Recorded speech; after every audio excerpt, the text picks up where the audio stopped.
Hello dear learners.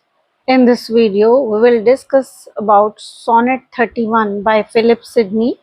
Here are detailed exam notes in English and Hindi on Sonnet 31 from Astrophel and Stella by Sir Philip Sidney, titled "With how sad steps, O moon, thou climbed the sky," ideal for the HPSC exam assistant professor screening test.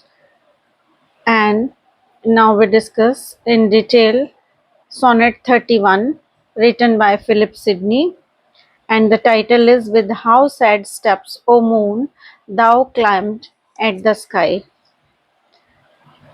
It is taken from Astrophel and Stella sonnet sequence, sonnet number 31, and the poet is Sir Philip Sidney.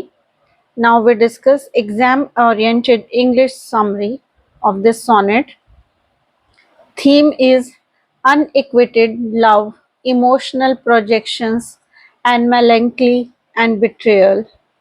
Tone is sad, ironic, and introspective. Structure is patriarchal sonnet, octave in sestet, and written in iambic pentameter. Content highlights are: the speaker addresses the moon, projecting his own sorrow onto it.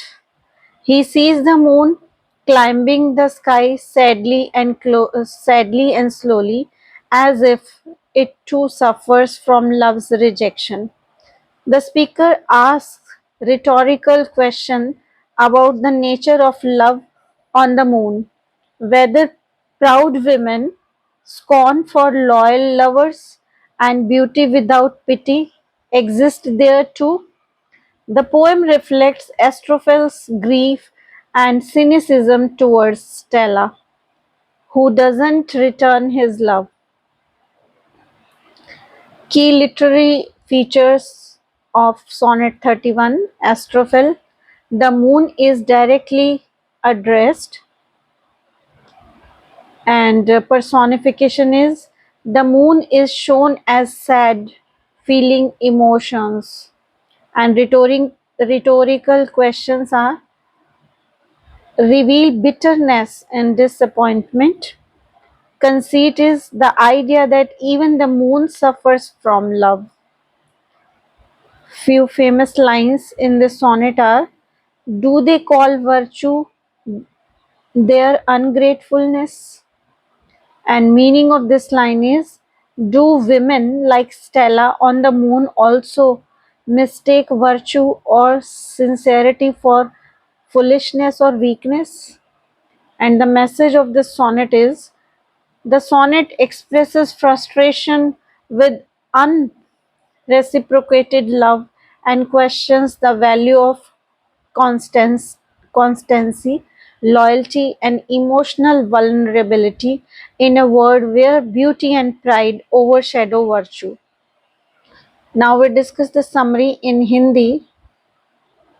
Topic is एक तरफा प्रेम, भावनात्मक पीड़ा, व्यंग, प्रेम में निराशा, भाव, उदासी, निरक्ता और आत्ममंथन.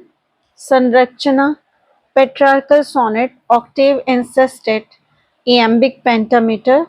मेन पॉइंट्स: स्पीकर चांद से संवाद करता है और अपनी प्रेम की पीड़ा को उसमें देखता है. वह पूछता है कि क्या चांद पर भी प्रेमी ठुकराए जाते हैं? क्या वहां भी सुंदरता पर दया नहीं होती? वह स्त्रियों के घमंड और प्रेमियों की उपेक्षा और गुणों की कद्र न होने पर व्यंग करता है. सोनेट में वक्ता की आंतरिक वेदना और प्रेम में विश्वासघात का अनुभव झलकता है.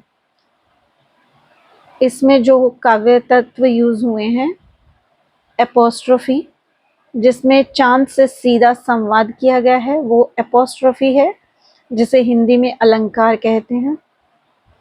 मानवीयकरण यानी पर्सोनिफिकेशन, चांद को भावनाएं दी गई हैं.